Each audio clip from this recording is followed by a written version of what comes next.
The Cleveland Cavaliers take a 1-0 series lead over the Miami Heat, winning pretty handily in what was a relatively competitive game. Like the Miami Heat, they were just pests, like they always are whenever the playoffs start. They just kind of found a way to hang around. Every time the Cavaliers pushed the lead to, like 11 or 12, the Heat would find a way to bring it back to like 7 or 8.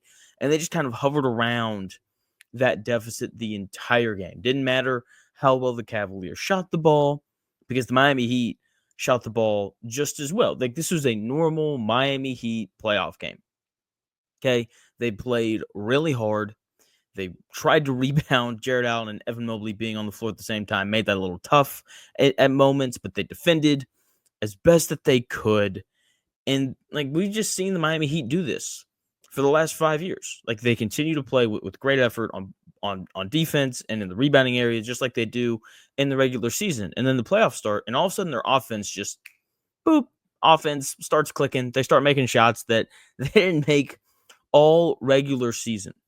They shot 42% from three for the entire game, but part of that's because they had, their bench guys just kind of chucking shots in the final 100 seconds when they called off the dogs. But going into the fourth quarter, they were shooting 48% from three. I mean, just absolutely lighting it up. And the difference between this year and the last, 5 years that they've been doing this is this year, they didn't have Jimmy Butler. Like that was the difference. They didn't have anyone on their roster as good as Ty Jerome was tonight. And that's kind of a joke.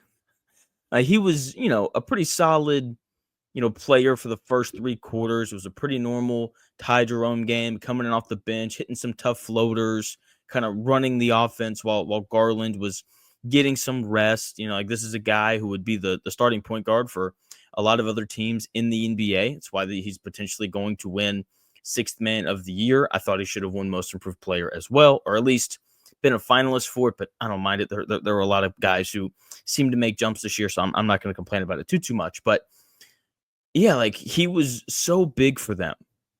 So big because, as I mentioned earlier, like they're constantly up by somewhere between like 7 and 12 points, and they could never really push the lead out. And then he comes out in the fourth quarter, scores 16 points, he helps them extend their lead all the way up to 18 at one point. And, like as good as the Miami Heat are, they just don't have enough offense to overcome being down by 18 points in the fourth quarter, no matter how early it is. In that quarter, I felt like the Heat played about as well as they could have. They shot the ball exceptionally well, 42% from throughout the game. Davion Mitchell off the bench, he had 18. Thought he defended well. Thought he made shots. I thought he made really good decisions with the basketball when they asked him to run and initiate the offense. So I thought he played well. I don't think he can play much better than what he did.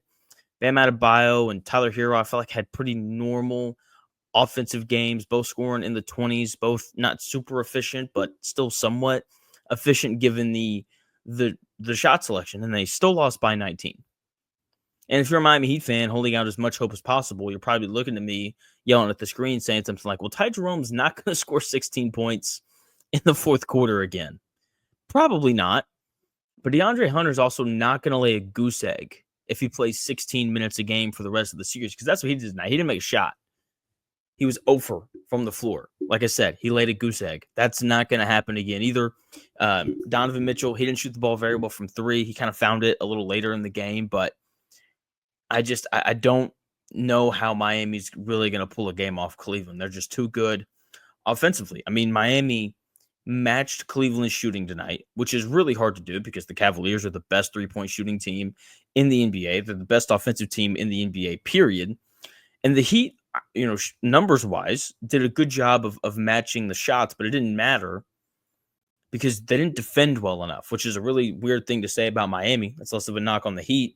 It's more of a compliment to Cleveland and what they've done offensively all year this year. And the Heat's biggest issue, and I don't know how they solve it, they couldn't stay in front of Donovan Mitchell.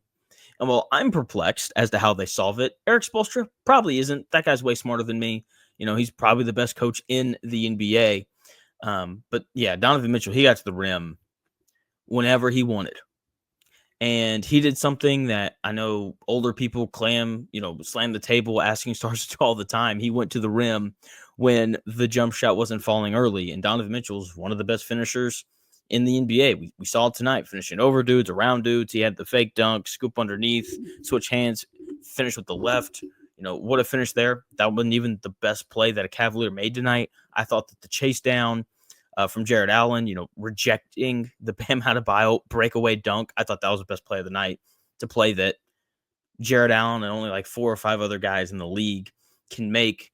He was really good tonight, by the way. I thought he controlled the boards really well. So Donovan Mitchell, he did his thing in terms of scoring the basketball. Darius Garland, he got off to kind of a slow start, but he figured it out, though. He finished with 27 points, hit 5 of his 9 threes, hit a couple big ones late to really kind of end the game. And I thought another really important thing that we saw from Darius Garland is he held his own on the defensive side of the ball. He is a small guard. The Heat are going to pick on him whenever they can, whether they play the Bucks or the Pacers in the second round. They're going to pick on him whenever they can. If they play Boston in the Eastern Conference Finals, they're going to try and get him switched on to Porzingis and Tatum or Brown as much as they can. So seeing him really battle and compete, and not just compete, but like have some wins defensively. If you're a Cleveland Cavaliers fan, like that has to make you feel a little bit better, not just about what they're going to do against Miami, but what they're going to do in the following round. So going to be really interesting to see how this continues to go.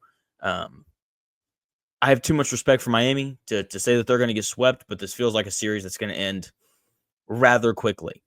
That's just kind of how it feels. They're clearly outmatched, and they should be. The Cleveland Cavaliers have been awesome this year. Okay, so that's going to do it for this video. Thank you for checking it out. If you enjoyed it, subscribe. I've got Game 1 reactions out for every other game. I'm going to have one out after Rockets and Warriors. Trust me, you're going to want to see that one because that series is going to be electric. Thank you again for watching the video, and I'll talk to you after Rockets versus Warriors.